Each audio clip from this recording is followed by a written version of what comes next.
Skipworth and Turner, thinking about your love on the UK Black Show. Good evening. You're with me, Grace Smith. Hope you're doing well on this Friday night, keeping warm, keeping dry, keeping entertained.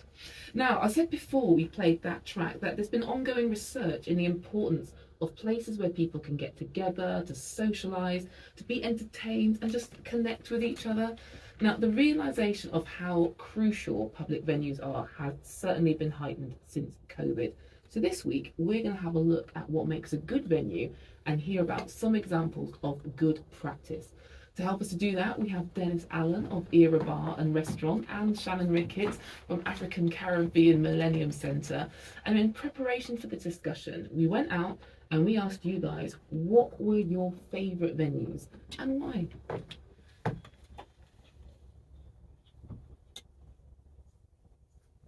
Not far from the prison, but behind the prison I get every nationality. My best event was Rialto, the old Rialto. My God, when we first catch my first rub. Favourite past venue was the Electric Cinema in Birmingham. It's such a shame that's closed and present. So there we have it. The Midlands has spoken on favourite venues. We'll bring it back to the studio as well. So to Shannon, to Dennis, what do you make of those and what are your favourite venues other than your own, of course? Oh, hello. Hello. First of all, you can introduce yourselves. So, Shannon, over to you, Shannon. Yeah, the Legacy Center, is my favorite. Of course, Afro-Caribbean Center is my two favorite because I manage there, so yeah. Yeah, fantastic. And to you, to Dennis? Right now, I have to say my favorite venue is the Era Bar. The Era Bar? Right now, yeah, because we've put a concept on it for VIPs, celebrity artist after parties. We host that now as well. Wow. And we've also just attached a Thai restaurant to it as well, semi-Thai Okay. restaurant. So we're giving it a different flavour. Yeah. It's a very cozy setting. You can always hear yourself speaking rather than the music drowning, and the decor down there is excellent, something to be looked at. Ooh, fantastic. Sell that well. That's good. Put that on the map as well. It was great hearing from people the venues they spoke about, because some I hadn't heard of, some classics, they said the Legacy Centre. It was like, okay, Electric Cinema, which I've only watched films in. I don't know if they did other events there, but that was good as well. Mm-hmm. So, from those comments, you talked there, Dennis, about the importance of it not being too loud, so you can actually have a conversation, which I second, by the way, because I went to a fantastic venue restaurant, beautiful, just the decor was amazing, the menu was just perfect, but we felt like we were in a club. It's like, there's a time for the club, don't get me wrong, but there is a time for conversation, so that's good. So what are other things that you think make a good venue and make it specifically great for connection and a good time?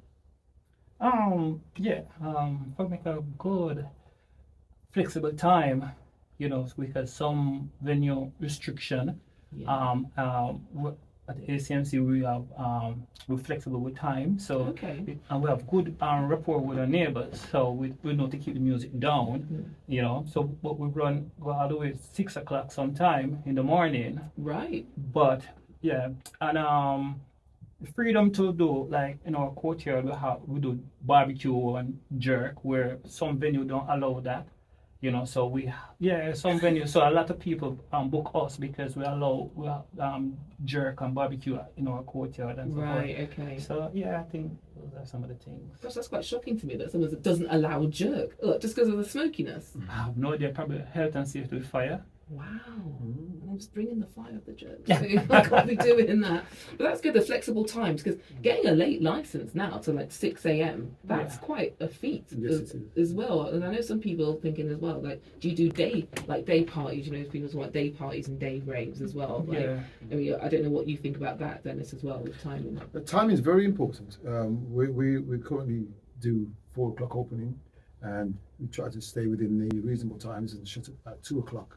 But what we find is we've got a lot of corporates coming down to us where they, after a hard day's work, they want somewhere to relax with a nice ambience And like I said, the music plays a very important part in the background. Yeah. And obviously, the smell of the food draws their attention as well. Yeah. You know, we have booths where you can Okay. actually hide away in a private setting, and our customers seem to enjoy Right. tucking themselves away. Yeah. Booths that host 6 to 8, and then the restaurant setting itself hosts about 40 to 50 seated, and then you have further the section divided to the bar area now, where they can actually let themselves go. If they feel like they want to get up and dance, they can get up and dance. Yeah. So we've set it in a particular way where the booths are very, very artistic, where the booths are set, and it draws attention to the public. It sounds very sophisticated, and he talks about the nice food as well. So we've got jerk, we've got Thai. It sounds very, very good. The food's something else. It's really nice. It's worth coming down to try. Well, you mentioned relaxation, like both of you mentioned that as a part of it. So, how important is security and safety at events? Because some people, like you've listened to the news, you know, news can be quite doomy, and some people are a bit scared of going into town or whatever. How do you create that safety, knowing that you can come out, it's going to be a cool, chill time as, you know, event runners and premises owners? Like, what do you do to ensure that and just promote that? More of a matured security person, meter and greeter, smartly dressed on the front door to make everyone feel welcome, suited and booted. It's very important to have someone on the front door meeting and greeting our customers, and even walking them downstairs and pointing them to the bar person that's going to be looking after them for the rest of the evening. So it's about how we deal with our customers, how we show courteousness and make sure that they feel safe and comfortable. We do pay attention to people that might want to drink a little bit too much, and introduce them to something softer before they go home, as a safety precaution, because even on most licenses have got stipulations of making sure that you're not over intoxicating your customer. Right. And if you do, then obviously a bottle of water or a glass of water, and make sure they're fine. But because we've got stairs leading down to ours is like a basement. Once again, the meter and greeter will be escorting them up and down the stairs to make sure that they're stable. So everybody's always left with a smile, and when they're coming in, they come in with a smile as well. Do you know, I love that you've said that, because I went to a place, it was in London actually, and it's the first time, and it won't be the only time, because when I go to Era, I'll experience it again. But when you get a security guard, you know, security guards are important, but that actual greeting thing, so not just the, are you going to let me in? Are you going to ask? No one's asking for my ID at the moment, but you know, but it's that kind of thing. But it made such a difference that they checked my ticket or whatever, and it's like, have a wonderful evening. You know, the bar is there. And I thought, oh my. To feel welcomed by security, not just that security are doing their job, which we're very glad for, by the way, is a fantastic touch. So you mentioning that, I think, that's for sure. It's a definite pointer. Yeah. I mean, for you as well, like Shannon, well, we pay attention to events, like certain events. Sadly, we reject some events, like, you know, we love our young kids and we love our young youth, but sometimes certain type of event they want to have, we can't facilitate that. And we make sure that every event we provide security, and we ask them to provide extra security sometimes, you know what I mean, because that is very important. Do you think there are any specific challenges that black venues or venues that are mainly intended by black people actually face? Like, what do you think they are, if there are any? Because I don't want to skew it negatively. Dress code plays a big influence in the type of outcome of your events, because the DJs and the dress code it's very important. You have to concentrate on that, because you play a particular type of music, it draws a particular type of crowd, and that type of crowd have a particular way of dressing, and then once you've got a few of them in, then you can't turn the rest away, because they're seeing that. So I specialize in smart appearance and a particular age group. Entry. I try to keep it above 25, 30. Right. And monitor who's coming in. The way they're dressed always tells me the type of people that they probably are. I shouldn't be self-judged. I shouldn't be judging. I use that to judge. Yeah. And if someone is not polite on the way in, that's going to be a problem downstairs in the event as well. So psychologically speaking to them, meeting and greeting with them, taking a look at the way they're dressed, sums it all up for the kind of clientele that we host down there. That's really interesting because what you said, Shannon, as well about ages, and the age of people that speaking of me, I'm a woman of a certain age, Gen X, and especially after the pandemic, getting me in a heel these days, woo! Do you know what I mean? That's a challenge. You know what I mean? Yeah. The pandemic, it spoilt me. I'm been ruined.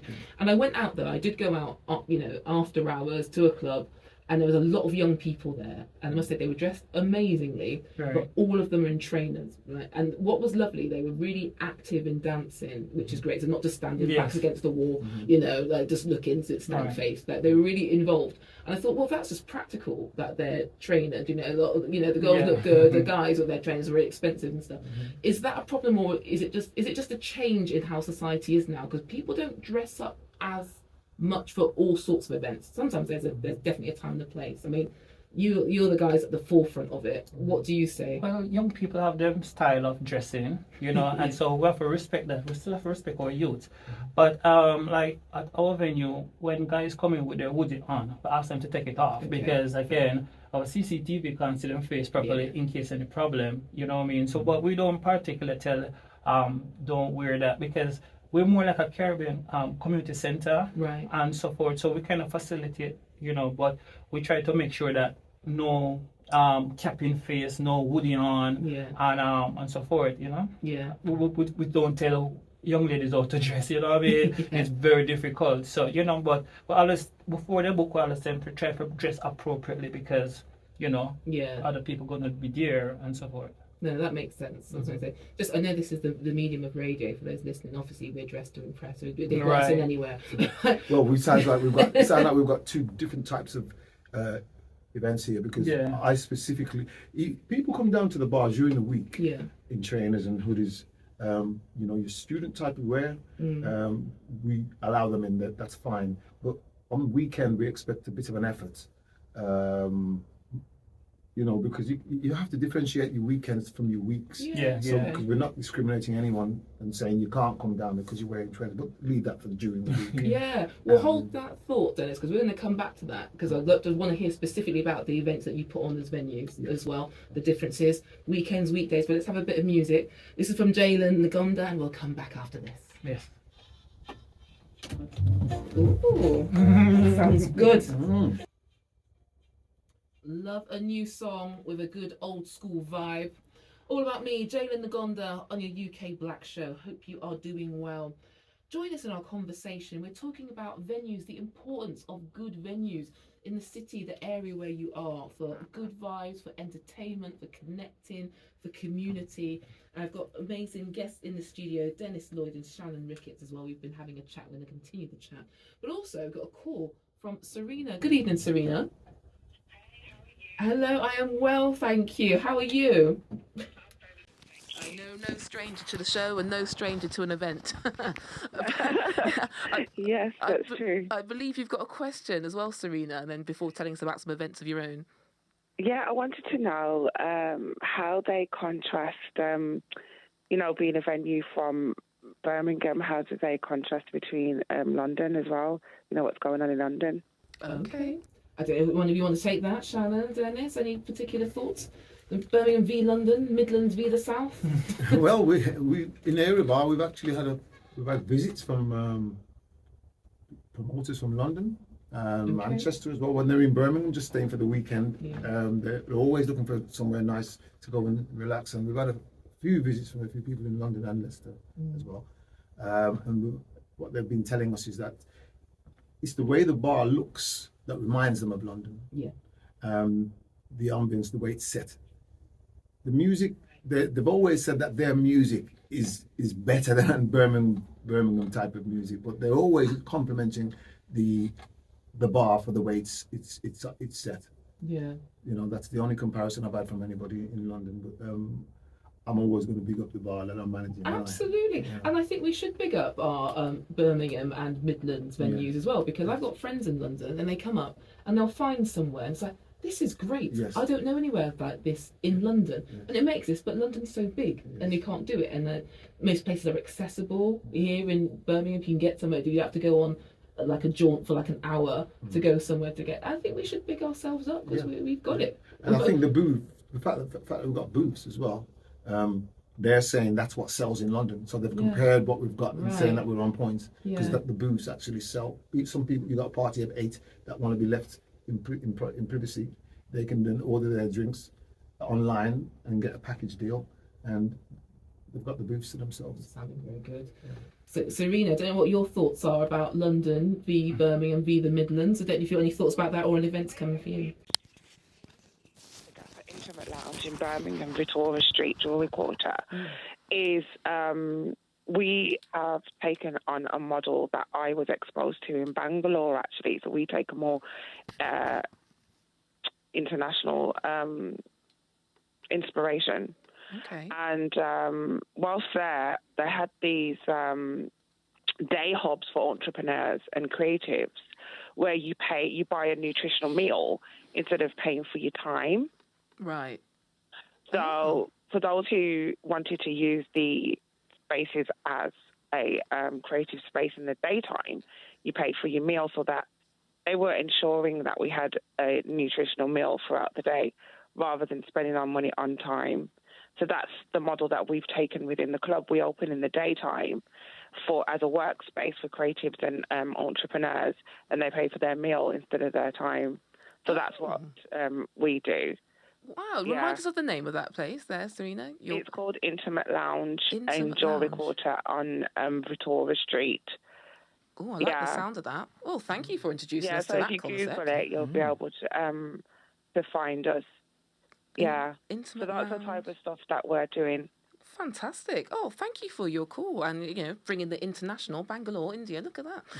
Fantastic. Thanks, Serena. There you go. Right. Just going to go back to Dennis and Shannon as well. Your event. Shannon, let me just go to you as well. So your venue, what are you doing for the public? What have you got coming up? Let us know. Oh, so we have the warm spaces. In the winter. Yeah. So we do a lot of warm spaces. Whenever you have like community meetings, like for example JD UK, they have most of the meeting there. Sometimes we put on family fun days. Yeah, that's the Jamaican diaspora. Yeah, the Jamaican diaspora. We have family fun days. Yeah. We have a day party for New Style Radio, and we bring through a lot of local artists come and perform. And enjoy themselves. Book launch, people come there, do book launch, album listening party. Yeah. We have different things, training sessions. We realize a lot of organization need space for training, so they book us. And we have multiple rooms as well. So some can be downstairs in the general purpose room. We have other rooms where so we do a lot of community work. Yeah. We get discounts and a lot of time for free as well. Fantastic. So that's the Afro-Caribbean Millennium Centre. Yeah. Where's that based? On Dudley Road, 339 Dudley Road. 369 Dudley Road. 339. 339. Oh, gosh, yeah, right. B18 for HB. Okay, Hansford Way. Thank you. That's amazing. And to you, Dennis, as well, with your Era Bar and Restaurant, what you're presenting to the public. Yeah, we're presenting that's nice, cozy, relaxing atmosphere. We've also got on the second Saturday of every month, we host live performances, such as soul and jazz and spoken words, and also with a DJ that sees the night off after we've had the performances. Yeah. Whilst the Thai restaurant is operating and selling its food.